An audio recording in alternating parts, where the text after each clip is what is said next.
Oke, kita mulai. Assalamualaikum warahmatullahi wabarakatuh.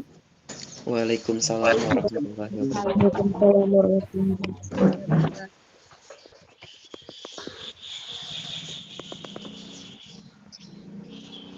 Oke, hari ini kita masuk untuk pertemuan ke-9 ya, mata kuliah belajar dan pembelajaran. Saya mungkin akan memberikan beberapa hal seperti kayak briefing ya, karena ini pergantian dosen dan tentunya mungkin ada kebijakan yang sedikit berbeda dengan dosen pengampu sebelumnya ya, seperti kayak kontrak kuliah ya, sedikit. Sepertinya saya lihat untuk pertemuan sesi kedua ini ya, mulai dari pertemuan 9, 10, 11, 12, 13, 14, dan 15, saya mungkin tidak melihat ada kelompok lagi ya yang tersisa. Jadi adik-adik semua nanti kita akan bagi kelompok lagi gitu ya, sehingga nanti di pertemuan pekan depan ya, mulai dari pertemuan ke-10 sampai ke-15 itu yang akan presentasi kalian gitu ya. Nah, untuk hari ini mungkin setelah saya kasih briefing ke kalian, saya yang akan presentasi gitu ya, atau saya yang akan ceramah gitu ya. Nah, kita mulai dari siakat terlebih dahulu. Di sini adik-adik mungkin akan melihat ya siakat tampilannya di sini sudah diisi ya, sepertinya sama Ibu ya, sama Ibu Gamar. Jadi nanti saya akan melanjutkan isian siakat di sini mulai dari pertemuan 9 sampai pertemuan ke-16. Jadi harapannya kita bisa tepat waktu dalam menyelesaikan pertemuan selama 8 pertemuan ini gitu ya, sehingga nanti untuk untuk nilai ya dari saya itu bisa on time juga saya kasih atau saya berikan ke dosen pengampu ya. Jadi adik-adik semua yang mungkin masih ada tagihan bersama beliau, mohon bisa diselesaikan segera ya, sehingga nanti kami berdua tidak kerepotan di akhir pada saat penginputan nilai gitu ya, sehingga nanti nilainya bisa sesuai dengan yang kalian harapkan ya, sehingga tidak lagi ada yang komplain dan sebagainya dikarenakan kesalahan sendiri gitu ya. Jadi mohon sekali bisa diingat-ingat kembali apakah sudah tuntas ya apa yang ditugaskan oleh beliau ya. Masing-masing individu bisa mengingat gitu ya. Mumpung ini masih pertemuan ke-9 ya, masih di pertengahan, jadi masih bisa mungkin untuk entah ada dispensasi atau apapun itu gitu ya. Nah, begitu juga dengan pertemuan bersama saya ya. Jadi adik-adik semua mohon bisa diperhatikan apa saja tagihan tugas yang itu nanti bisa sebagai penilaian saya ke adik-adik semua. Jangan sampai nanti di selesai pertemuan ke-16 dan sudah beberapa minggu setelah itu baru akhirnya ketika kalian melihat nilai kalian mungkin T atau nilainya kalian mungkin E karena kalian sendiri gitu ya. Jadi mohon bisa diperhatikan sekali itu gitu ya. Karena saya melihat dari pengalaman gitu ya, tidak semua memang mahasiswa seperti itu, tapi ada saja beberapa mahasiswa yang komplainnya di akhir ya, sehingga kami dosen yang kerepotan. Seperti itu ya, mohon diperhatikan. Nah, itu untuk nilai nanti ya. Nah, di sini saya akan setiap pertemuan saya akan menginput presensi kalian ya sebelum kita selesai ya di kelas online. Jadi harapannya kita bisa on time ya. Nah, untuk hari ini pertemuan ke-9 itu tanggal 14 April ya, 14 April 2025 ini ya. Jadi nanti untuk pekan depan berarti pekan ke-10 ya, itu nanti tanggal 21. Kemudian ini tanggal 28. Mei tanggal 5. Kemudian pertemuan ke-15 tanggal 12 ya. Pertemuan 14 tanggal 19. Pertemuan 15 tanggal 26 kah? Ya, betul. Dan yang terakhir pertemuan ke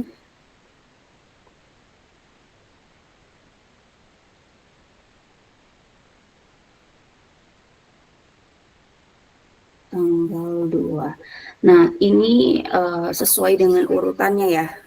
Tapi coba kita lihat sesuai dengan peraturan atau apa ya, jadwal ya. Saya share dulu ke kalian.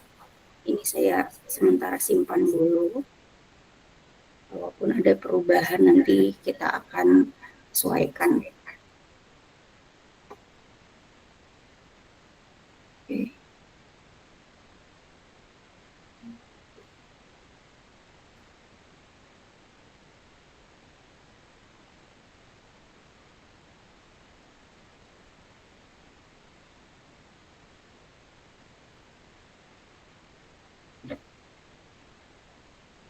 Ya, kita lihat di sini untuk mungkin kalian sudah punya ini ya, bisa dilihat kembali jadwal kalian. Di sini untuk ujian akhir akan dilaksanakan pada tanggal 26 Mei sampai 6 Juni 2025. Jadi akhirnya itu di tanggal 6 Juni. Kalau kita lihat tadi ketika kita ngisi untuk siakat itu sepertinya kita sudah lebih ya. Atau belum? Oh, belum.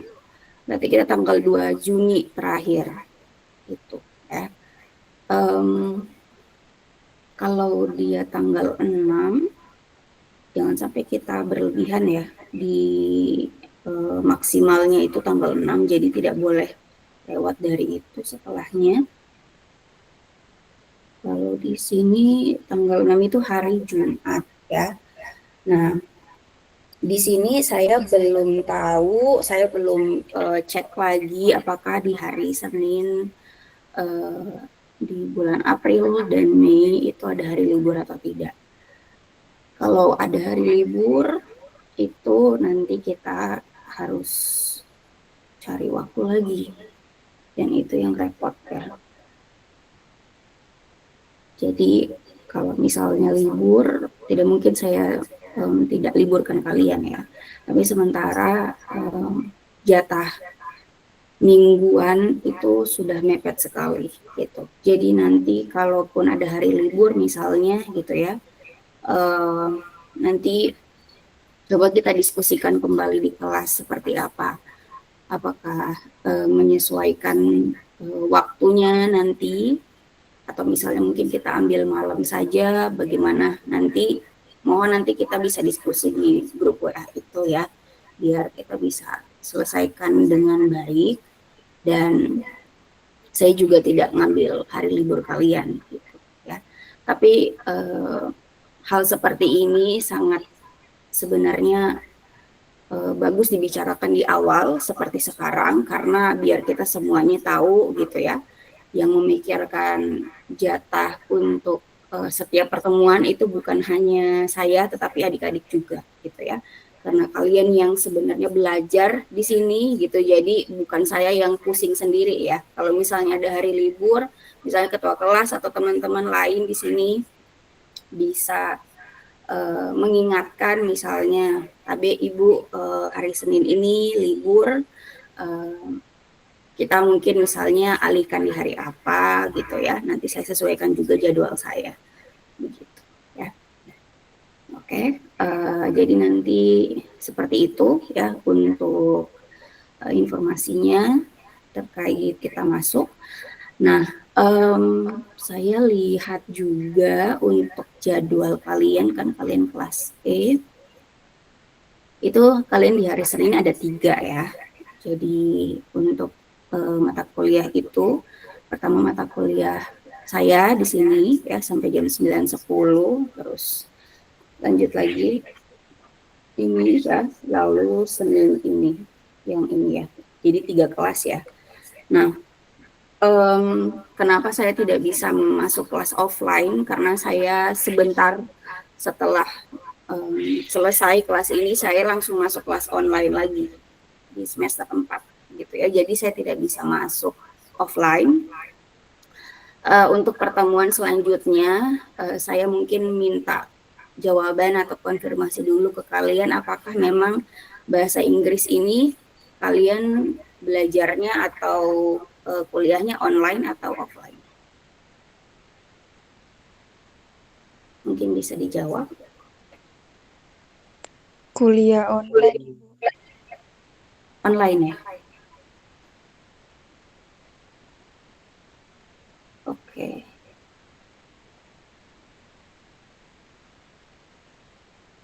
Nah, kalau kuliah online mungkin apakah kita sepakat untuk mata kuliah ini juga online sampai seterusnya, karena kalau offline saya harus bolak-balik gitu. Boleh ya, kita kuliah online saja ya. Bu. Iya. Boleh, Ibu. Oke, jadi mulai pertemuan ini sampai seterusnya kita online, biar kalian juga mungkin tidak bolak-balik juga atau seperti apa gitu ya. Sama-sama enak ya nanti belajarnya. Oke. Dan kalian langsung masuk di jam 9.10 ini ya. Jadi langsung lanjut ya. Jadi nanti mohon diingatkan kalau misalnya saya sudah pas di jam 9:10 ini, biar kalian mungkin bisa break sebentar dulu gitu ya. Mungkin di jam 9 maksimal. Seperti itu ya. Oke. By the way, suara saya kedengaran dengan jelas atau tidak? Kedengaran Ibu. Kedengaran dengan jelas. Oke. Sip. Ya. Kita lanjut lagi untuk materinya. Di sini adik-adik bisa lihat, saya pakai punyanya Ibu Gamar juga ya. Jadi kalian tinggal melanjutkan materi ya. Jadi kita sesuaikan dengan tagihan materi yang belum kita selesaikan. Di sini di pertemuan ke-9 ya. Jadi hari ini yang akan presentasi adalah saya. Gitu ya. Jadi nanti kelompoknya mulai dari pertemuan ke-10 ya. Pertemuan ke-10 ini, kemudian pertemuan ke-11, oke, pertemuan ke-12, pertemuan ke-13, 14 dan 15 ya. Jadi nanti kelompoknya ada 6. Kalau misalnya di sesi pertama kalian kelompoknya ada 7, nah ini kelompoknya ada 6. Jadi silakan saya bebaskan ke kalian mau bagi kelompoknya nama-namanya seperti apa. Berarti nanti ada satu kelompok yang dipecah dan nanti akan masuk ke kelompok lain gitu ya. Kalau mau pakai kelompok di sesi pertama, tapi kalau mau ganti baru silakan. Seperti itu ya. Jadi nanti formatnya sama dengan Ibu Gamar, kalian bikin makalah, dan bikin PPT-nya, kemudian mungkin presentasi dan diskusinya juga sesuai teknis yang sebelumnya juga gitu ya. Jadi kita ikutin juga seperti itu. Jadi tentu bukan hal baru lagi ya untuk presentasi dan diskusi. Saya berharap adik-adik bisa lebih aktif gitu ya untuk bertanya dan untuk berpartisipasi di kelas. Nah, untuk kelompoknya mungkin bisa dikirimkan list-listnya setelah kelas online ini berakhir, apakah mungkin sore gitu ya, silakan, saya akan tunggu gitu ya list-list namanya untuk saya data juga dan saya simpan. Kemudian untuk makalahnya tentunya kalian juga sudah tidak bingung lagi formatnya, ikutin apa yang sudah kalian pakai di sesi pertama untuk bikin makalah.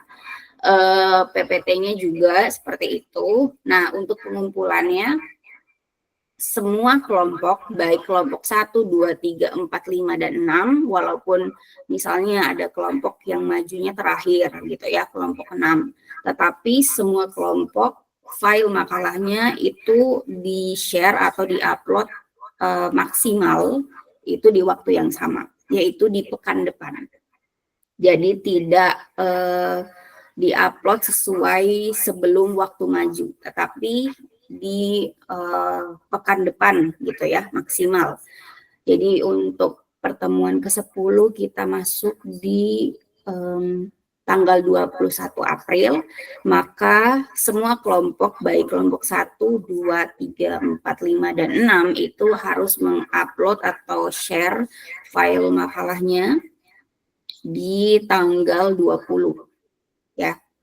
Jadi semuanya biar adil, dan nanti di tanggal 21-nya kelompok 1 maju gitu ya.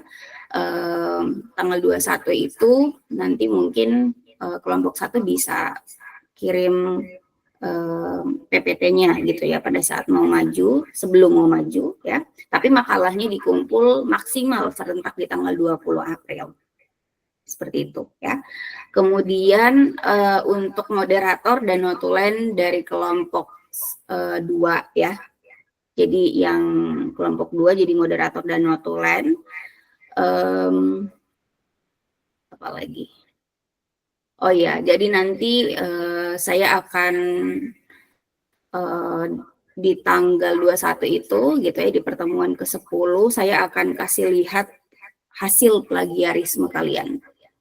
Gitu ya. Jadi itu alasan kenapa saya meminta semua kelompok bisa kumpul serempak ya, maksimal di tanggal 20 April, biar nanti di tanggal 21 setelah sudah diskusinya selesai, saya biasanya akan nambahin di bagian akhir sebentar gitu ya, atau sedikit, tapi saya juga akan memperlihatkan hasil plagiarisme kalian dari makalah kalian yang kalian kumpulkan, untuk itu jadi gambaran ke kalian bagaimana kalian menulis makalah.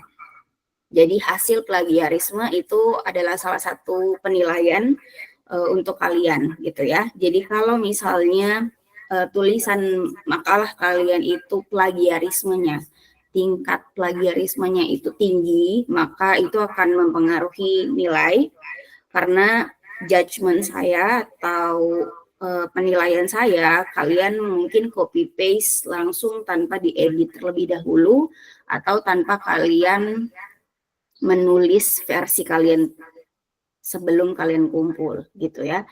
Jadi saya tidak melarang kalian meng-copy paste sumber internet gitu ya. Tetapi sebelum kalian kumpul, harap bisa diedit, harap bisa dibaca terlebih dahulu apakah relevan atau tidak gitu ya. Dan apakah tulisan kalian itu kalian bisa pahamin atau tidak gitu ya. Jadi mohon dicatat, penilaiannya itu pertama hasil plagiarisme gitu ya. Jadi misalnya kelompok 1 namanya siapa saja di situ. Hasil plagiarismenya berapa? Misalnya hasil plagiarismenya kalau yang rendah itu dari 0 sampai 20% ya. Harusnya sebenarnya 0 sampai 10 atau 15% ya. Jadi misalnya plagiarismenya tadi saya bilangnya yang rendah itu 0 sampai 20. Jadi kalau kelompok 1 misalnya dia dapat persentasenya itu 21 atau 22%, maka itu tergolong tinggi gitu ya. Nah, kalau tergolong tinggi maka nilainya bisa rendah semua dari anggota-anggotanya gitu ya. Kalau misalnya kelompok 2 persentasenya 15%, maka plagiarismenya tergolong rendah dan nilainya bisa lebih tinggi dari kelompok 1, itu dari segi plagiarismenya. Seperti itu ya. Jadi mohon kelompok-kelompok ini kerja kelompok ya. Jadi jangan ada yang hanya numpang nama aja gitu ya. Bebannya ini beban kelompok bukan beban individu. Kalau misalnya ada yang numpang nama aja, silakan ditulis keterangan di cover situ atas nama siapa dia hanya numpang nama atau dia nggak mengerjakan gitu ya makalahnya. Biar nanti saya bisa kasih penilaian sendiri ke yang bersangkutan. Nah, itu penilaian untuk kelompok dari segi plagiarisme. Kemudian yang kedua dari segi konten atau isi. Jadi saya akan membaca juga isi dari makalah kalian, bukan sekedar dikumpulkan saja gitu ya.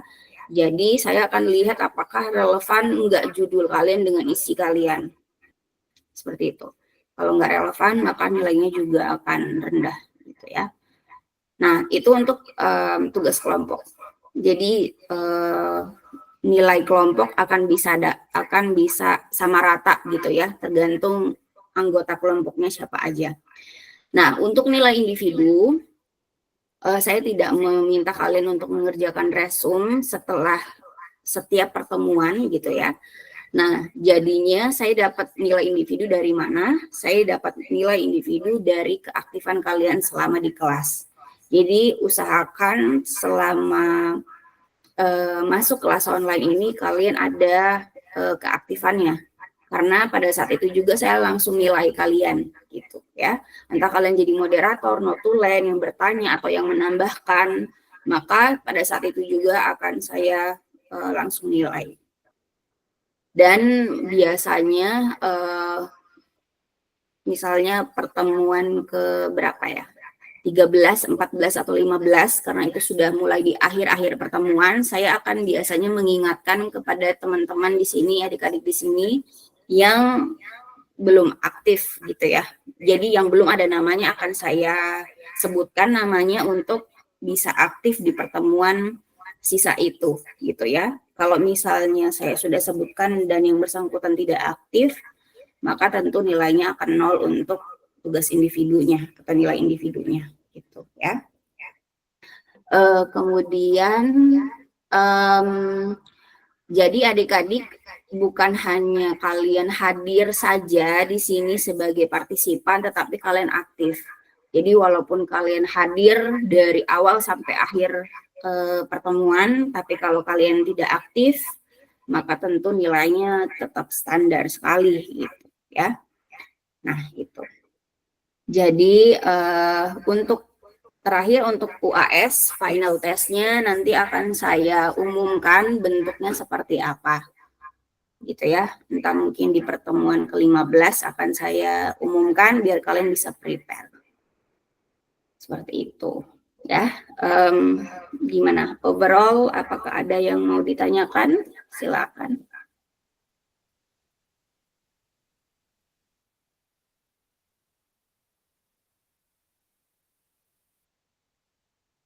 Tidak ada. Oke. Jadi kalau kalian lihat di layar kalian itu ada tombol merah ya, bulatan merah itu setiap pertemuan saya akan rekam. Jadi adik-adik semua yang mau nonton kembali apabila pengen belajar lagi silakan gitu ya. Jadi nanti akan saya share link rekamannya setiap akhir atau mungkin setelah gitu ya pertemuan ini selesai. Itu ya setiap pertemuan. Kemudian untuk link Google Meet-nya akan saya berikan gitu ya setiap sebelum masuk gitu ya. Jadi mungkin mendekati masuk silakan nanti bisa sudah stay gitu ya. Oke. Nah, karena ini sudah, jadi untuk tugas juga sudah, ya materinya apa yang akan kita pelajari juga sudah. Jadi nanti silakan bisa dilihat aja file ini, tentunya mungkin kalian sudah simpan juga gitu ya. Jadi sesuaikan apa yang kalian bikin makalahnya dengan materi kalian gitu ya. Oke, saya stop sharing. Karena tidak ada yang bertanya terkait teknis untuk perkuliahan kita ya selama sesi kedua ini, maka saya lanjut untuk ceramah ya, atau saya lanjut untuk presentasi.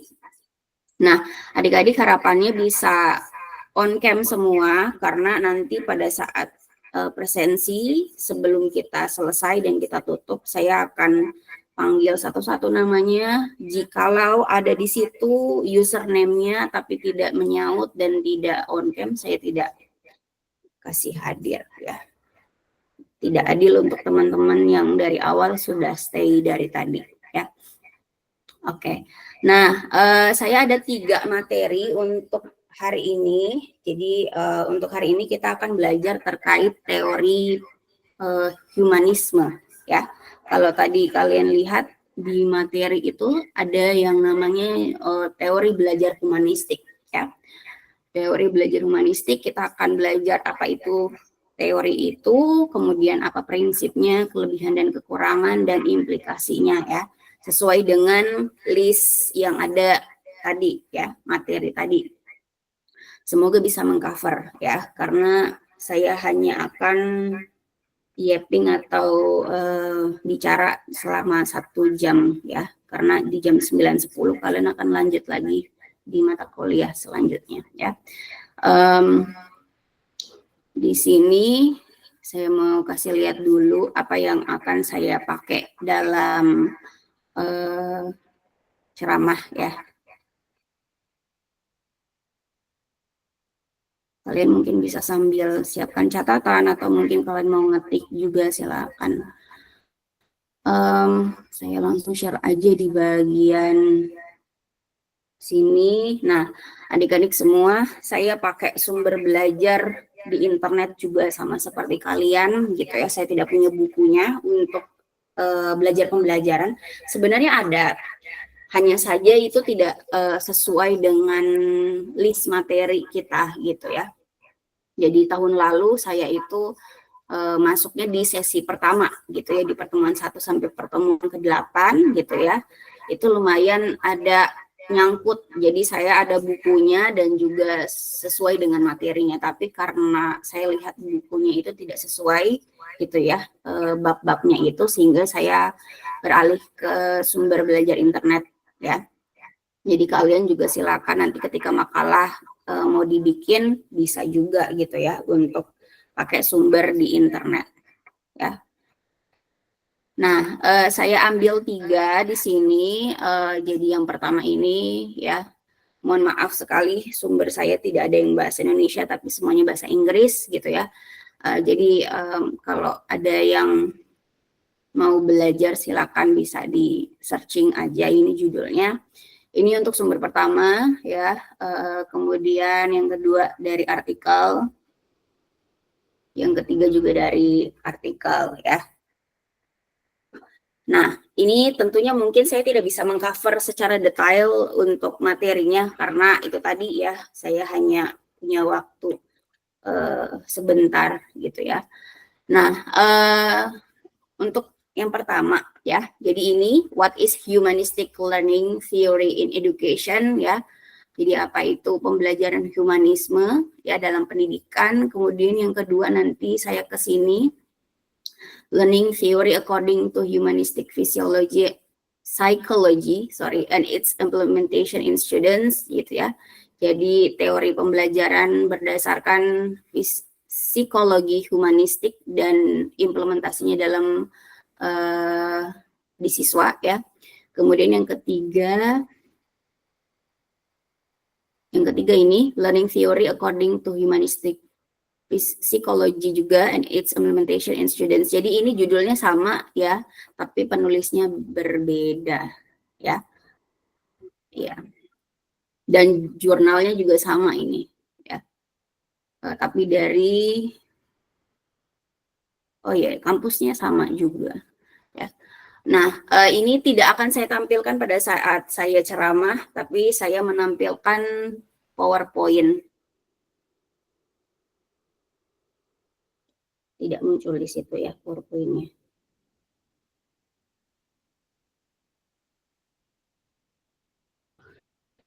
Uh,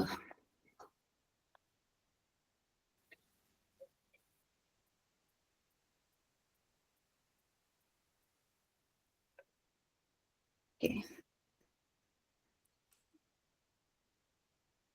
Ya. Jadi yang akan saya tampilkan ke kalian adalah papan tulis ya, papan tulis ala-ala gitu. Karena untuk kelas online kan kita nggak punya papan tulis fisik ya. Jadi saya akan coret-coret di sini sambil kita belajar bareng. Dan untuk 3 sumber tadi nanti bisa dicari aja secara mandiri gitu ya. Karena saya tidak bisa bagi layar saya jadi 2. Nantinya tulisannya bisa jadi sangat kecil karena dibagi 2 gitu ya. Jadi kita mulai ya. Untuk pertama, apa itu, semoga bisa kelihatan ya.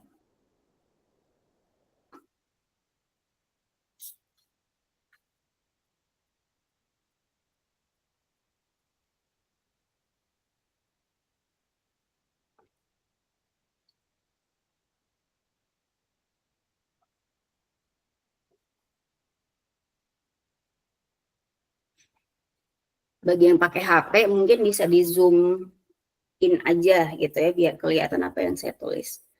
Dan kalau saya sambil ceramah ini, jika ada yang mungkin kurang dipahamin bisa langsung bertanya aja gitu ya.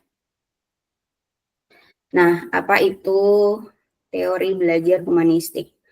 Adik-adik, harapannya kalian sudah tahu apa itu definisi belajar ya, karena kita kan belajar teorinya ya. Nah, apa itu teori belajar humanistik?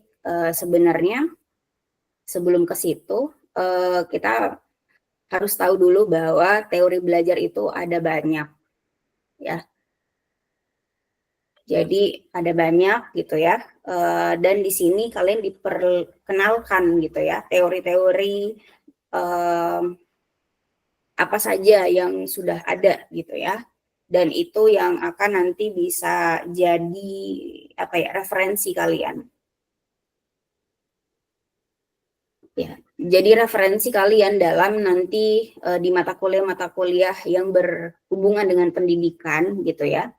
Dan bagaimana nanti kalian bisa tahu bahwa teori-teori itu akan mempengaruhi misalnya guru itu pada saat mengajar gitu ya di kelas gitu ya. Nah, kita masuk ke teori belajar humanistik ya. Jadi salah satu teori belajar yang ada itu adalah teori belajar humanistik. Apa itu teori belajar humanistik? Kita masuk dulu ke bagian humanistiknya ini. Humanistik itu sebenarnya ada 2 kata yang digabungkan di sini ya. Ini kan dia dari bahasa Inggris ya, humanistik. Kalau bahasa Indonesia memang biasanya perubahan katanya ya dari bahasa Inggris ke bahasa Indonesia itu biasanya ya cuman ganti dari C ke K gitu ya, hurufnya gitu ya. Humanistik di bahasa Inggris bacanya juga sama di bahasa Indonesia humanistik gitu ya, tapi tulisannya ada bedanya di huruf terakhir gitu ya, antara C dan K gitu ya. Nah, jadi kalau dari sini turunan ini dulu gitu ya, karena tadi istilahnya kan dari bahasa Inggris ya. Nah, humanistik ini ada kata human dan ada kata tadi ya, istik ya. Human kalau di bahasa Indonesia kan manusia. Istik itu berarti kalau ada imbuhan istik itu biasanya dia berupa kata sifat gitu. Jadi dia ini manusianya kata humanistiknya itu bukan kata benda tapi kata sifat. Jadi yang berhubungan dengan manusia artinya gitu ya, atau apa ya, ciri-ciri manusia gitu ya. Misalnya ini orang. Nah, ini bendanya. Misalnya kita nih, saya human, kamu human. Nah, kamu dan saya itu adalah kata benda gitu ya.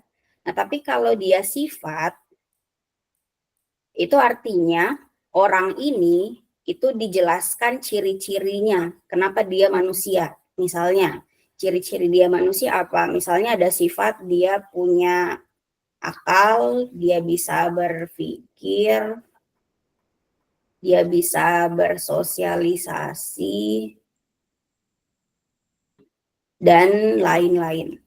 Artinya humanistik di sini itu bukan hanya membicarakan terkait manusia saja sebagai sebuah benda gitu ya, atau kayak sebuah objek ya. Tetapi humanistik di sini artinya bagaimana caranya nanti pendidikan itu bisa membuat manusia itu bisa jadi punya ciri-ciri manusia gitu. Mungkin ada yang bertanya, kan dia sudah jadi manusia ya, maksudnya dia itu manusia secara objek, tapi kenapa dia harus jadi manusia di sini gitu, padahal dia udah jadi manusia ya. Nah karena ketika manusia itu lahir ya, itu dia belum tentu bisa fit gitu atau bisa sesuai dengan manusia yang diharapkan oleh lingkungan atau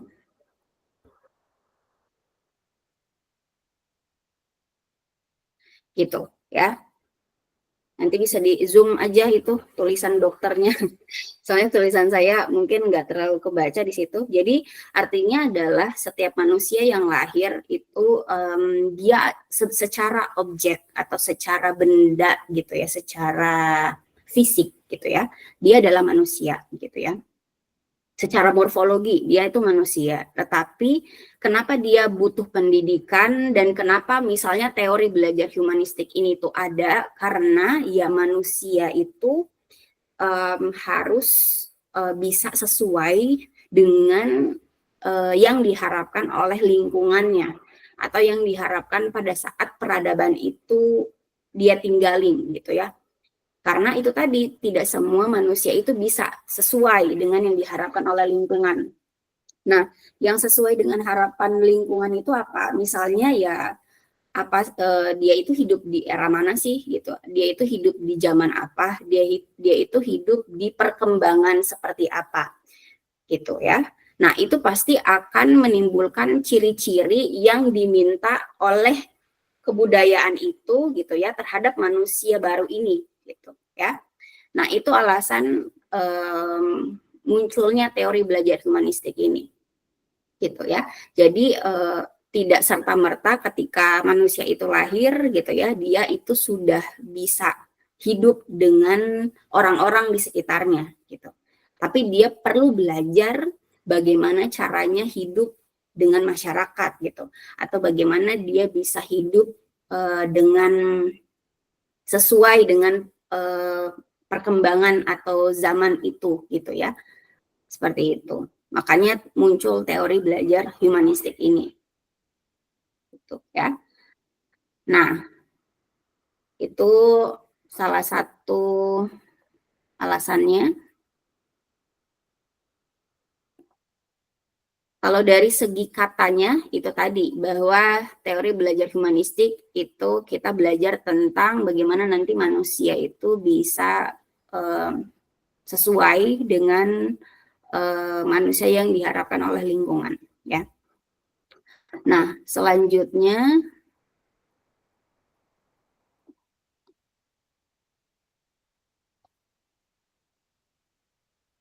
Di sini kalau kalian mungkin bisa lihat, saya biasanya ngeliatin ke layar sini, kemudian ke sebelah sini, dan sebelah sini.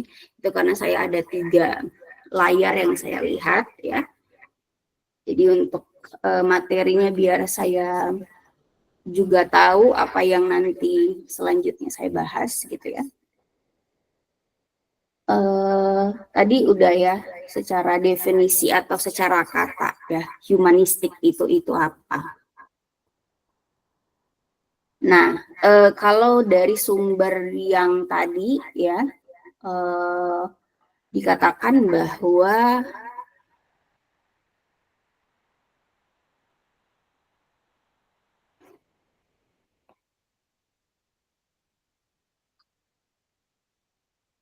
in history, humanistic physiology is an outlook or system of thought that focuses on human beings rather than supernatural or divine insight. Ya. Artinya bahwa sistem pendidikan dalam teori humanistik itu tentunya yang akan belajar itu adalah manusia, gitu ya. Yang akan dididik itu adalah manusia. Nah, this system stresses that human beings are inherently good and that basic needs are vital to human behaviors. Artinya sistem pendidikan menggunakan teori humanistik itu mengatakan bahwa sifat manusia itu adalah sifat yang nantinya harus diajarkan oleh anak-anak ini gitu ya. Jadi ada sifat-sifat yang nantinya mempengaruhi perilaku mereka. Gitu.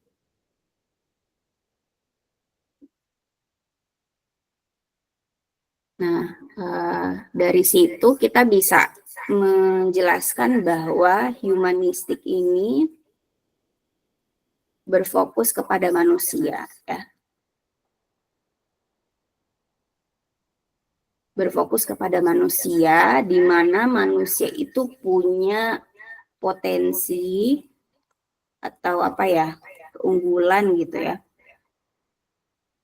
atau ciri khas yang ketika dia dapat pendidikan, dia dapat menjadi manusia yang utuh di sini ya. Jadi ini adalah manusia awal. Manusia awal ini pada saat kapan misalnya? Dengan apa bedanya dengan manusia utuh ini? Jadi secara singkat manusia awal di sini adalah anak-anak atau siswa-siswa yang belum belajar, atau pada saat kalau kita lihat contohnya misalnya di kehidupan sehari-hari, kita pakai sistem pendidikan nasional misalnya ya, kita tahu bahwa pendidikan wajib itu kan dia dari SD, SMP, dan SMA sekarang. Nah, manusia awal di sini adalah ketika anak-anak itu baru mau masuk ke SD ya berarti gitu. Jadi mereka belum sama sekali mendapatkan pendidikan dan baru mau masuk ke dalam sekolah gitu ya. Itu contohnya. Jadi manusia awal ini adalah anak-anak atau siswa yang belum belajar sama sekali dan baru mau belajar gitu ya di sebuah tempat atau sebuah sistem gitu ya. Di mana sistem di sini adalah sekolah itu gitu ya kalau pendidikan formal. Nah, ini ya, jadi anak-anak atau siswa yang belum belajar ini, mereka dikatakan sebagai manusia awal, di mana manusia mereka ini belum utuh, gitu, atau mereka itu belum tahu, ya, belum tahu sama sekali misalnya potensi mereka, atau keunggulan mereka, atau ciri khas mereka, atau sifat-sifat yang baik, gitu ya, yang nantinya pada saat mereka mendapatkan pendidikan, mereka mengetahui apa saja yang ada di dalam diri mereka, yang ada di sini gitu ya. Sesuai dengan setiap anak-anak itu pasti punya itu tadi, entah potensi, entah keunggulan atau ciri khas yang tentunya berbeda-beda dengan teman-temannya gitu ya. Nah, jadi misalnya ini ada siswa A, kemudian ini ada siswa B, dan seterusnya, gitu ya. Jadi siswa A ini itu akan tahu apa sih potensinya, apa dia punya keunggulan, apa ciri khas dia, gitu. Dan juga mungkin tentunya kelemahan dia, dan sebagainya, gitu ya. Dia belajar mengenai dirinya sendiri di sini, di dalam pendidikan ini, di dalam sekolah atau di dalam sebuah sistem gitu ya. Nah, yang B juga begitu, siswa B, siswa C dan seterusnya juga seperti itu. Sehingga nanti ketika dia sudah selesai pada sebuah sistem, dia bisa tahu bahwa dia itu jadi manusia utuh versi A. Ini versi B dan seterusnya gitu ya. Jadi untuk teori belajar humanistik itu melihat bahwa ini anak-anak ketika dia lahir dia belum bisa langsung tahu gitu ya. Dia itu hidupnya mau ngapain, kemudian dia itu bagaimana caranya dia hidup agar dia bisa bersosialisasi atau bermasyarakat dengan baik dengan masyarakat yang sudah ada gitu ya, sehingga dia butuh yang namanya pendidikan atau dia butuh yang namanya kayak pembimbingan gitu ya dari guru ataupun dari orang dewasa lain gitu ya, sehingga dia tahu bahwa apa saja misalnya yang dibutuhkan oleh dia sendiri agar dia nantinya bisa hidup bermasyarakat gitu ya. Nah, jadinya anak-anak di sini itu memang seolah-olah belum utuh gitu atau belum penuh. Jadi kalau kita anggapkan misalnya ada sebuah gelas, ya mereka masih kosong gitu ya. Karena mereka belum tahu apapun itu gitu ya, tentang diri mereka, tentang dunia sekitar, dunia luar gitu ya, tentang lingkungannya dan bagaimana caranya mereka bisa tetap survive atau tetap hidup gitu ya. Nah, sehingga mereka nggak bisa belajar sendiri atau sehingga mereka nggak bisa kayak ketika dia lahir dan dia berkembang tanpa pengasuhan atau misalnya tanpa pembimbingan dari orang dewasa gitu ya. Dia butuh sekali yang namanya itu tadi didikan atau bimbingan sehingga orang-orang dewasa ini bisa memberikan isian dari ini tadi gitu ya. Jadi akan makin lama nanti isinya makin penuh gitu ya. Seperti itu. Nah, itu untuk terjemahan yang tadi saya bacakan ke kalian ya. Jadi, this theory and approach in education takes root in humanistic psychology, with the key concept focusing on the idea that children are good at the core and that education should focus on rational ways to teach the whole child. Gitu ya. Jadi pendidikan itu dilakukan, diharapkan tujuannya adalah untuk membuat anak-anak itu bisa jadi individu yang utuh, yang awalnya mereka belum utuh. Gitu.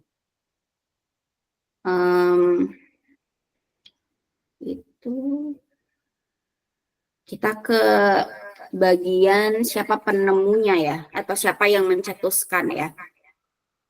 Nah, yang mencetuskan di sini ada beberapa orang ya. The humanistic learning theory was developed by Abraham Maslow, Carol Rogers, and James F. T. Bugental in the early 90s. Jadi teori ini itu dikembangkan oleh ada 3 orang, yaitu ada Abraham Maslow, Carol Rogers, dan James F. T. Bugental pada abad 19 gitu ya di sini. Jadi di awal tahun 1900. Kalau kita bandingkan dengan tahun sekarang, kita kan hidup di tahun 2025 ya. Itu jadi lumayan sudah berapa abad yang lalu ya teori ini muncul. Jadi Dia munculnya di tahun 1900-an. Nah, anggapkan saja 1900. Sekarang 2025. Berapa abad ini? 1 abad kan 10 tahun ya. Nah, bisa dihitung sendiri ini gitu ya, ada 10 abad menuju 2000, tahun 2000, terus tambah 25, berarti 2 abad lagi. Jadi sudah 12 abad, teori ini eksis sampai sekarang. Dan masih tetap dipakai gitu ya, walaupun zamannya berubah. Ya. Oke, kita lanjut lagi. Jadi saya tidak bisa kasih lihat apa yang saya bacakan ya, balik lagi karena saya harus bolak-balik share screen, stop screen dan lain sebagainya. Jadi lanjut ya. Nah, di sini kan ada 3 pendapat ya. Nah, 3 pendapat ini mungkin saja bisa berbeda-beda. Gitu. Artinya walaupun mereka yang mencetuskan, tetapi pasti ada saja penekanan dari mereka sendiri yang sedikit berbeda dari teman-teman ini gitu ya. Misalnya Abraham Maslow, dia mengemukakan teori pembelajaran humanistiknya, ciri khasnya seperti ini. Carol Rogers mungkin bisa berbeda sedikit. James F. T. Bugental juga bisa beda sedikit gitu ya. Nah, kita masuk ke Abraham Maslow. Abraham Maslow ini mengatakan ya bahwa Maslow and the humanists believe that behaviorism and other psychology theories had a negative perception of learners. For example, operant conditioning in behaviorism psychology suggested that students can only act in a good or bad manner because of the reward or punishment and could be trained based on that desire for a reward. Nah, di sini maksudnya adalah kita balik lagi ke sini ya. Jadi adik-adik kalau misalnya belajar mungkin bisa ngikutin cara saya. Jadi artinya kita itu belajar tidak perlu terlalu banyak membaca gitu ya. Jadi kita baca aja beberapa kalimat, kita bisa terjemahkan maksudnya itu apa gitu ya. Jadi tidak perlu kita misalnya membaca banyak sekali tulisan, tapi artinya kita nggak paham maksudnya apa. Nah di sini Maslow itu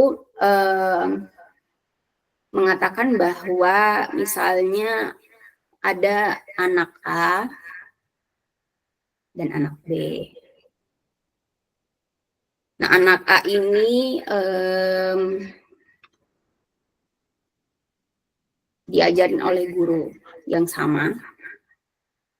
Nah, gurunya itu pengen tahu apakah treatment pada saat di kelas yang berbeda itu nanti hasilnya sama atau beda enggak gitu. Misalnya anak A ini diajarin hal yang sama, anak B juga diajarin hal sama. Nah, ketika dia salah, ya, misalnya dia itu ngerjain soal gitu ya. Nah, ada yang salah di sini di jawaban dia. Nah, gurunya misalnya memberikan hukuman. Nah, hasil dari treatment hukuman ini bisa jadi dia tetap salah misalnya. Kemudian untuk anak B juga misalnya dia ada yang salah jawabannya, terus dia dikasih reward. Mungkin aja hasilnya bisa benar gitu. Artinya ketika guru itu mengajarkan anak, yang mana anak ini adalah manusia gitu ya, maka treatment yang berbeda bisa menjadi hasil yang berbeda juga. Di sini bisa dilihat treatmentnya berbeda antara anak A dan anak B. Yang anak A kalau salah dihukum, anak B kalau salah dikasih reward misalnya. Atau dikasih hadiah, atau dikasih apa ya, sesuatu yang positif gitu ya. Maka bisa jadi hasilnya itu berbeda gitu. Walaupun before-nya atau sebelumnya sama-sama salah misalnya gitu ya. Jadi artinya guru ini nanti bisa tahu oh sepertinya treatment positif itu bisa jadi membuat anak itu misalnya jadi lebih suka belajar gitu. Kemudian treatment negatif bisa jadi membuat siswanya atau anak-anak itu jadi tidak suka belajar, ya seperti itu. Jadi ada yang namanya apa tadi itu ya istilahnya operant conditioning, ya. Jadi operant conditioning. Jadi ada kondisi yang kita berikan gitu ya. Di sini ada yang lebih negatif dan ini ada yang lebih positif gitu ya. Kemudian nanti hasilnya bisa tergantung dari kondisi yang kita kasih ke siswa itu. Itu kalau menurut Abraham Maslow.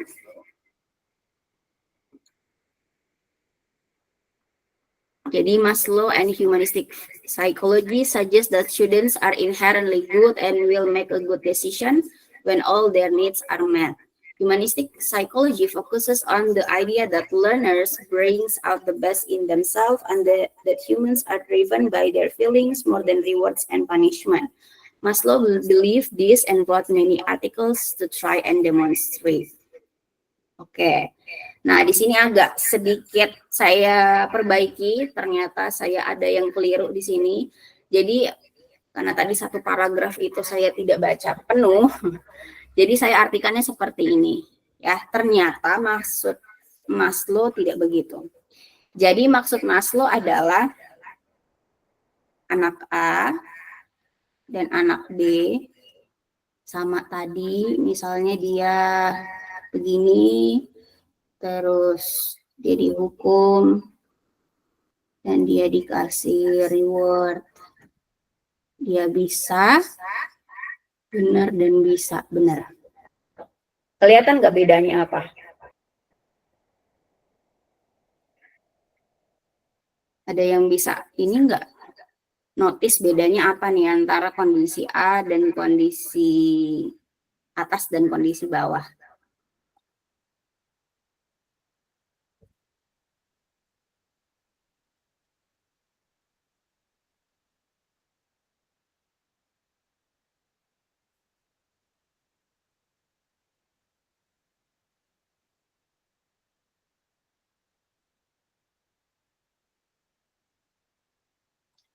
Nah, jadi tadi saya perlu perbaiki penjelasannya. Yang di bagian A ini ternyata Maslow itu arguing atau artinya apa ya?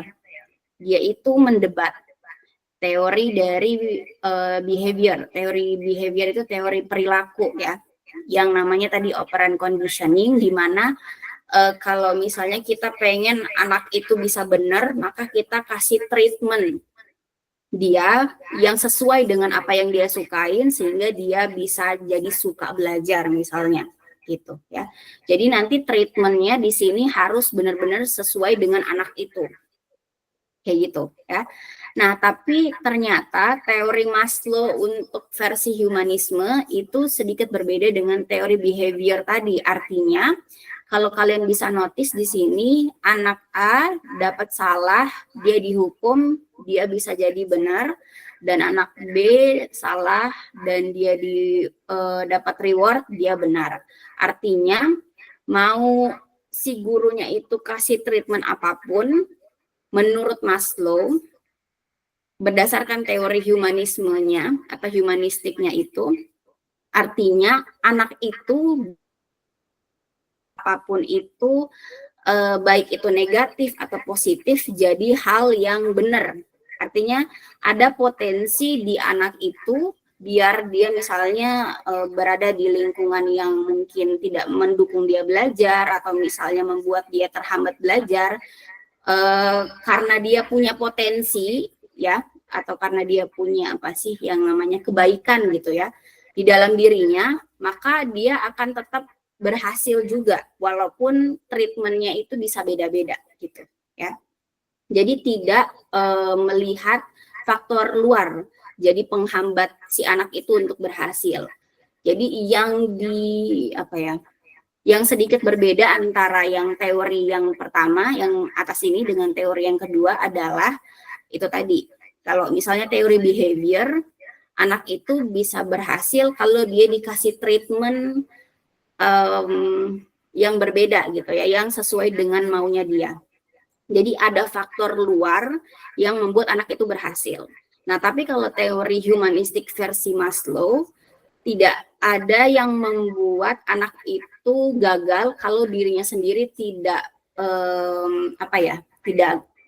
tidak putus asa gitu. Artinya tidak ada faktor luar yang membuat dia itu terhambat. Kalau faktor di dalamnya bisa lebih dominan gitu, ya. Jadi seperti itu. Itu menurut Maslow, gitu ya. Nah, itu untuk yang Maslow.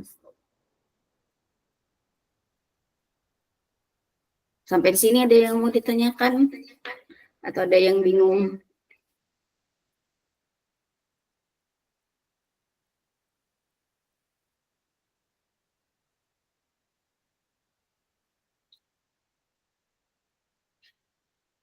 Gak ada ya?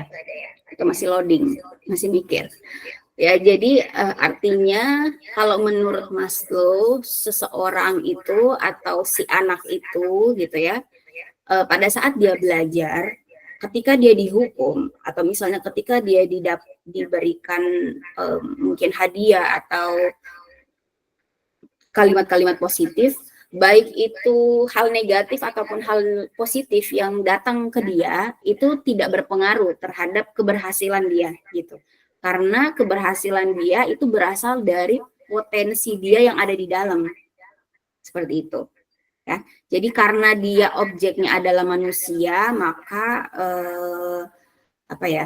yang diunggulkan di sini adalah ketika dia belajar, kalau dia mau gitu ya, atau dia punya keinginan atau kesungguhan dari dalam dirinya yang tinggi atau besar, sesulit apapun misalnya faktor luarnya atau lingkungannya tidak mendukung, maka dia bisa tetap berhasil walaupun treatment gurunya misalnya gitu ya tidak sesuai apa yang diharapkan.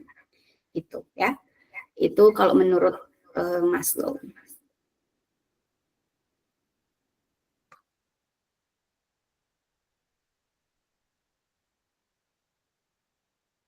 Nah, sekarang ke prinsipnya ya. Prinsip belajarnya. Tadi definisinya udah, kemudian sejarahnya juga udah ya. Sekarang ke prinsip.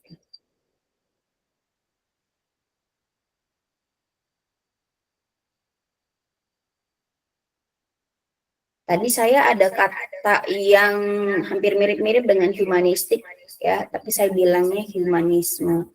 Sebenarnya ini sama ya. Artinya berhubungan atas ciri-ciri gitu ya atau fitur-fitur ya terkait manusia. Nah, kalau secara prinsip di sini ada beberapa ya yang dimasukkan ke dalam prinsip dari teori belajar humanisme. There are several important principles involved in the humanistic learning theory that all lead to self-actualization. Nah, kita harus mengingat lagi bahwa prinsip teori humanisme atau tujuan belajar dari anak-anak itu menurut humanistik ini adalah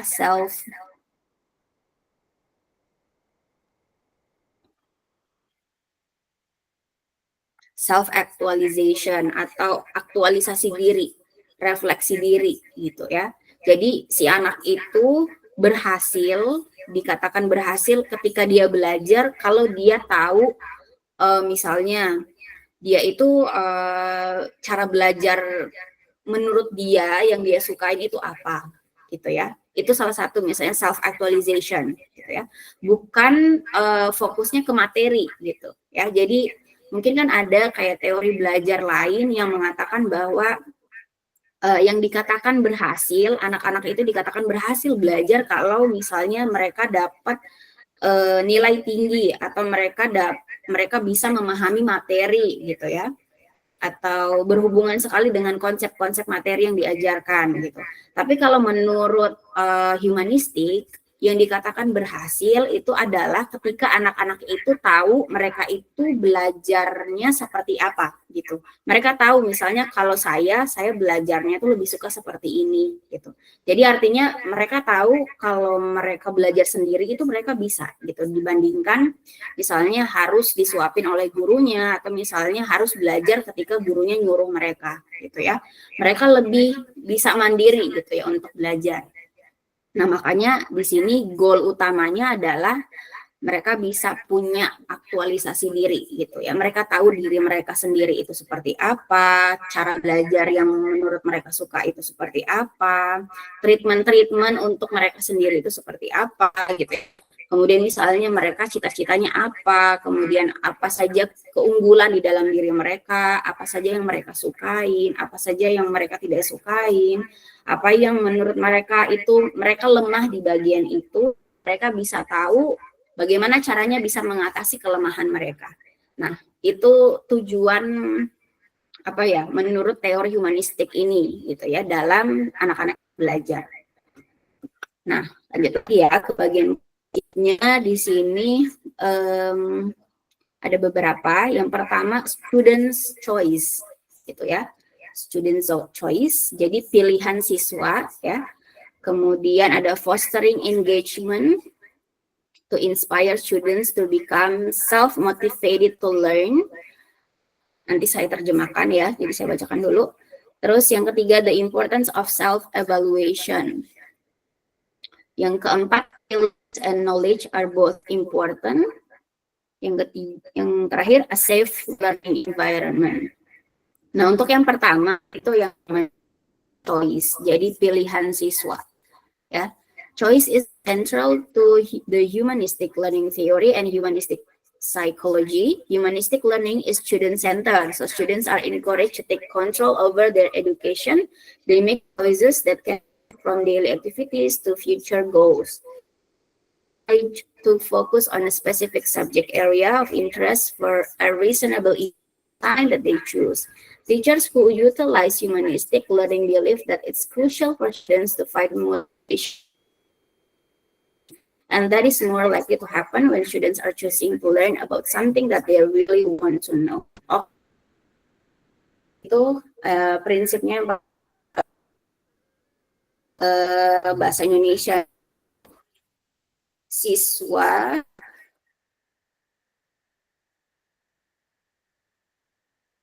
tadi student choice. Nah, saya kan tentunya ini sekolah yang tidak ada di dunia ini, benar-benar sekolah menurut humanistik ya. Kayaknya tidak ada sekolah di Indonesia yang seperti ini. Misalnya ini ada sekolah ya, sekolah ini membuka misalnya pendaftaran gitu ya, biar siswa-siswa itu bisa masuk. Nah, anggapkan saja dari sekian banyak siswa, kita ambil siswa A. Siswa A ini bersama gurunya akan berdiskusi tentang apa yang mereka harus pelajari. Nah, di sini guru dan siswa harus sama-sama bisa sepakat gitu apa yang mereka pelajari. Jadi siswa A ini dilibatkan di dalam proses pengambilan keputusan untuk mereka itu mau belajar apa. Nah, dengan cara seperti apa misalnya materi yang nanti diputuskan untuk dipelajari ya. Nah, gurunya itu akan bertanya misalnya memberikan misalnya pertanyaan kepada siswa ya tentang mungkin ini contoh ya, jadi mungkin bisa aja kalian menginterpretasikan siswa bisa memilih itu dengan contoh lain. Nah, kalau menurut saya bisa lebih yang kayak guru itu bertanya ke siswa A sebelum mereka belajar itu dengan pertanyaan, kamu mau jadi apa gitu, atau kayak cita-citamu apa. Nah, kalau misalnya siswanya menjawab saya mau jadi misalnya dokter ya, cita-citanya misalnya.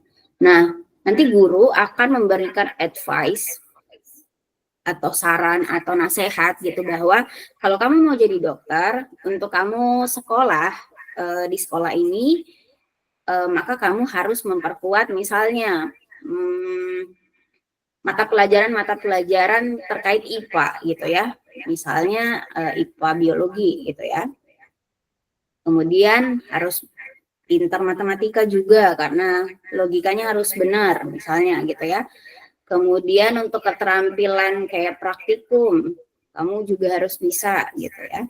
Terus kemampuan komunikasi, itu juga harus bisa gitu ya.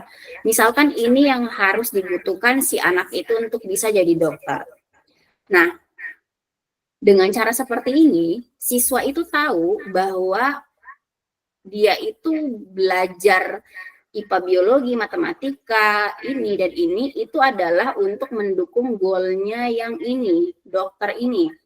Jadi artinya siswa itu tahu alasannya dia itu belajar apa dan kenapa harus belajar itu, gitu ya. Jadi dengan adanya dialog seperti ini, siswa itu bisa lebih termotivasi lagi belajarnya karena dia tahu alasan dia belajar ini dan ini adalah untuk ini gitu ya. Nah, kalau ketika kita di sekolah yang secara formal yang misalnya yang ada di Indonesia gitu ya, itu dialog seperti itu tidak ada gitu. Dialog itu tidak ada muncul di kelas itu gitu, melainkan ya ketika siswa itu misalnya masuk kelas, ya dia mau nggak mau harus belajar itu. Tanpa dia tahu alasan dia belajar itu tuh karena apa. Gitu ya. Nah, dengan adanya advice dari guru, maka siswa itu jadinya bisa tahu, oh saya harus belajar biologi karena saya mau jadi dokter, saya harus tahu misalnya sistem yang ada di tubuh. Apa aja sistemnya, karena saya mau jadi dokter gitu ya. Artinya saya harus kenal misalnya nanti ada kelainan atau apapun itu yang ada di tubuh pasien saya gitu ya. Nah, jadinya dia tahu bahwa belajar biologi tujuannya adalah untuk ini. Matematika kenapa misalnya Bu, Pak, saya harus belajar matematika karena saya harus benerin logika saya. Jadi bukan untuk menghafal rumus di sini matematikanya, tapi untuk membenarkan sistem berpikir dia agar bisa runut gitu, agar bisa tahu misalnya ada informasi ini, jadi saya nanti harus seperti apa berpikirnya, kesimpulannya seperti ini, gitu dan lain sebagainya, gitu ya.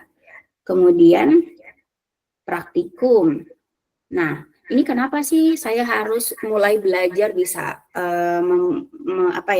melatih motorik saya gitu ya dengan praktikum tadi, karena mungkin bisa jadi saya jadi dokter bedah atau misalnya saya nanti yang akan menangani pasien untuk penyakit misalnya penyakit dalam atau apa gitu ya.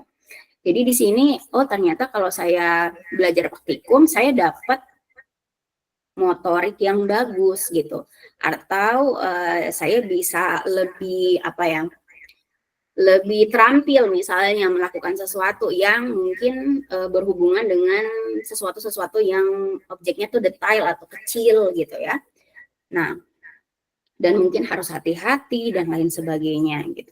Kemudian ada keterampilan komunikasi. Oh ternyata jadi dokter itu harus bisa bicara ya, gitu. Bukan hanya sekedar dia pintar sama pengetahuannya dan dia bisa menyelesaikan masalah pasiennya, tapi ternyata secara komunikasi itu juga perlu ya, gitu ya. Karena itu tadi, kalau misalnya dokternya nggak bisa bertanya dengan benar kepada pasiennya, maka jawaban pasiennya bakal error. Dan bakal mungkin misalnya mempengaruhi kayak diagnosanya dan lain sebagainya, gitu ya. Nah, jadinya guru ini membelajarkan materi itu sesuai dengan apa yang mereka sukain gitu. Artinya apa yang mereka inginkan untuk nanti itu bisa jadi bekal ketika mereka mau berprofesi di profesi tertentu gitu. Jadi nanti untuk siswa B bisa jadi mungkin beda materi yang mereka harus kuasain misalnya, karena mungkin mereka cita-citanya beda gitu ya. Jadi artinya di sini benar-benar sebebas-bebasnya siswa itu memilih apa yang mereka pengen pelajari tergantung dari apa yang nanti mereka mau kejar gitu ya, secara profesi atau cita-cita gitu ya. Nah, jadinya materinya ya tidak seperti materi pada umumnya yang mungkin kita dapatkan waktu kita sekolah gitu ya. Jadi mungkin siswa A ini ya hanya belajar biologi, matematika, praktikum, dan komunikasi karena dia maunya jadi dokter gitu ya. Untuk siswa yang lain misalnya yang mau jadi atlet atau yang mau jadi musisi, materinya pasti beda juga gitu karena itu tadi sesuaikan dengan apa yang mereka butuhkan. Seperti itu. Tuh ya.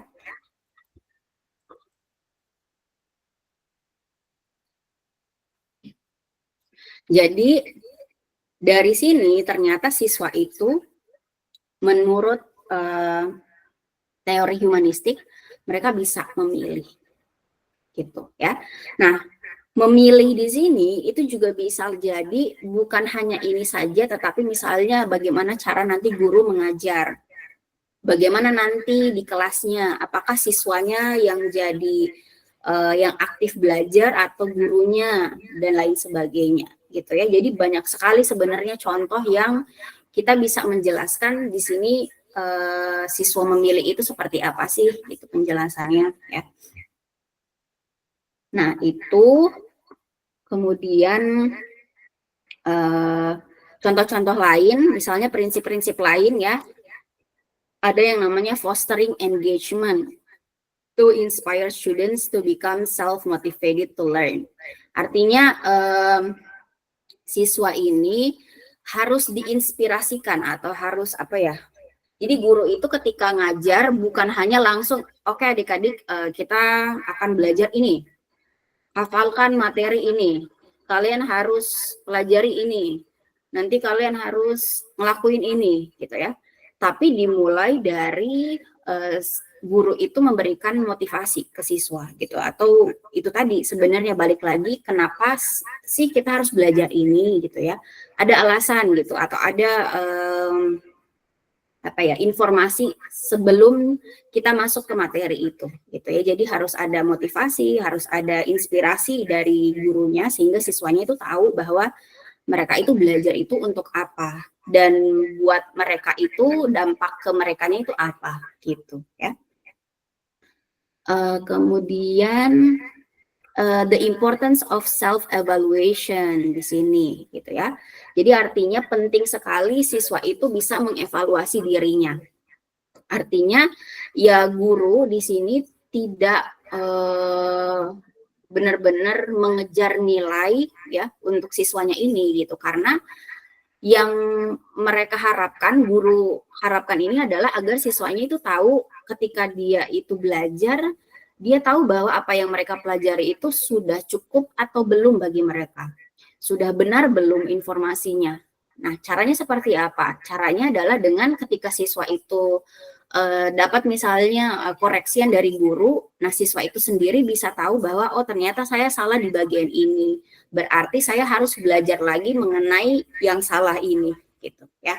Nah, kebanyakan kan siswa itu mungkin kita juga ya waktu kita jadi siswa ya ketika kita dapat nilai dan kita dapat misalnya nilai 80 gitu ya. Ada yang salah pasti ya dari 80 ke 100 itu kan pasti ada yang salah di situ. Maka ya sudah kita hanya berhenti di situ. Tetapi di sini pentingnya self evaluation adalah ketika siswa itu tahu mereka salah di bagian mana atau mereka kurang maksimal di bagian mana, maka mereka bisa belajar atau mereka bisa memperbaiki sendiri gitu ya. Jadi nilai di sini sebenarnya adalah bahan evaluasi, bukan output yang terakhir bagi siswanya itu ya. Nah, itu jadi ada beberapa prinsip yang tadi saya jelaskan ke kalian.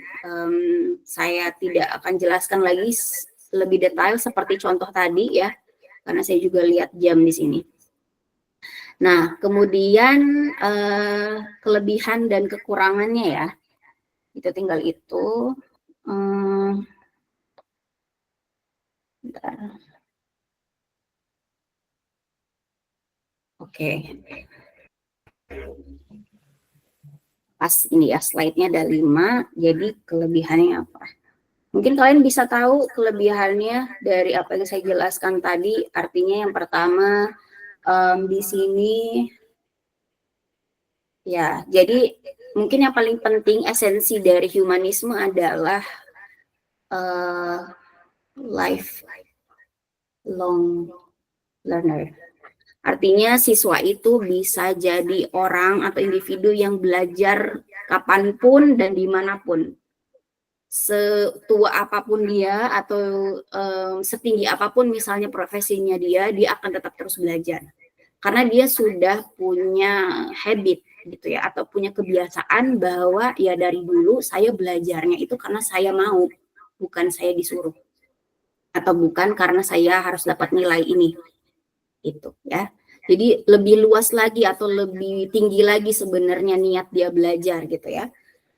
Nah, itu kelebihannya, lifelong learner. Ada banyak sebenarnya kelebihannya di sini, saya hanya ambil satu. Jadi intinya adalah ketika dia jadi pembelajar yang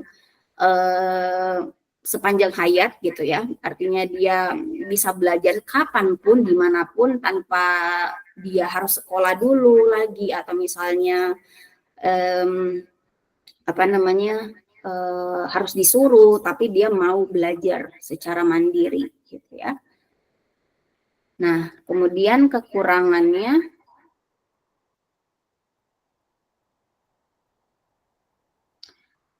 di sini ada banyak juga kekurangannya ya, tapi mungkin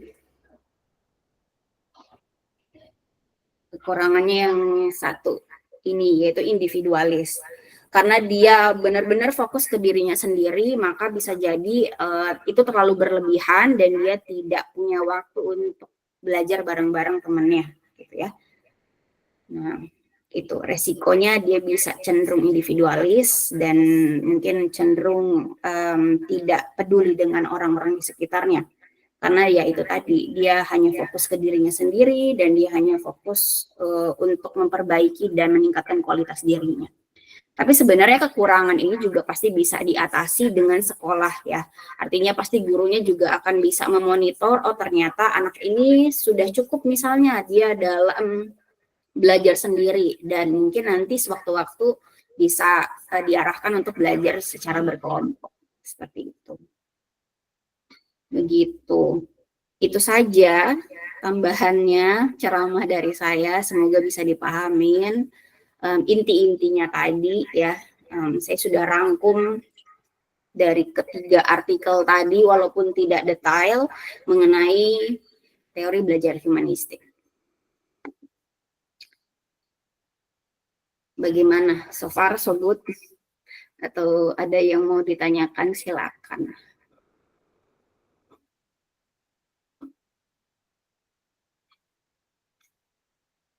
Kalau tidak ada, kita isi presensi dulu ya sebelum kita berakhir.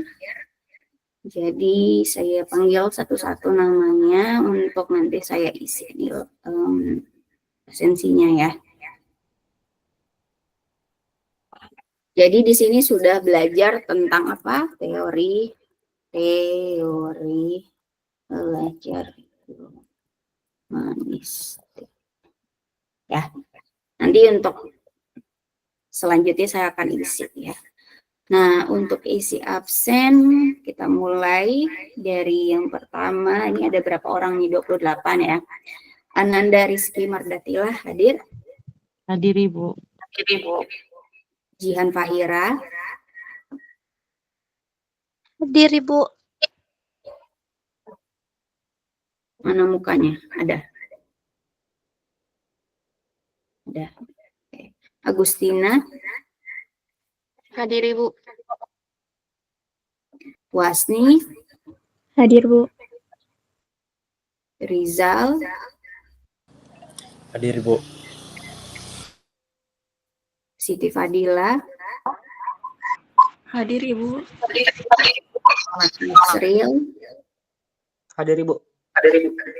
Arini Wulandari. Hadir Ibu. Amelia. Hadir. Widya.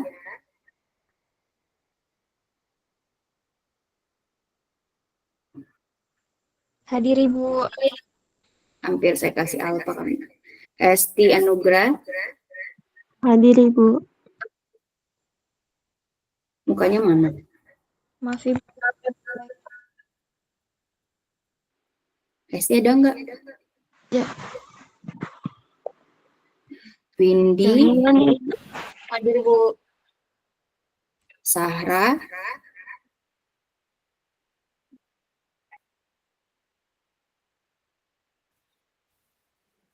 Alivia.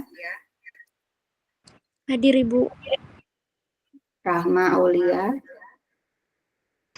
Hadir Bu. Murifatun Nisa. Hadir Ibu. Nur Afni.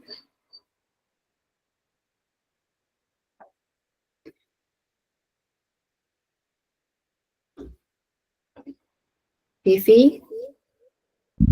Hadir Ibu. Triani. Hadir Ibu. Mana orangnya?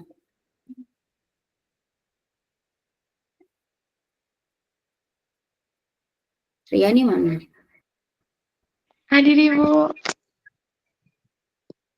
Di situ tulisannya Atun ya. Namanya Ibu diganti. saya pakai akunnya kakak saya Ibu.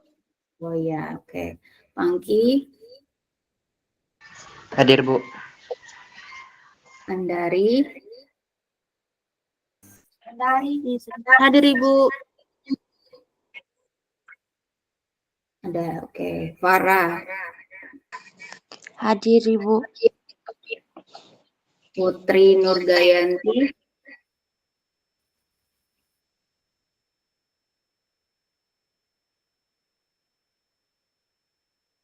Siti Anissa. Hadir Ibu. Aurel. Hadir Ibu. Afril.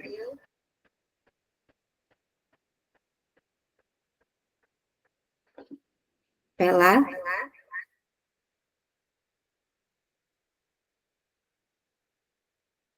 Intan.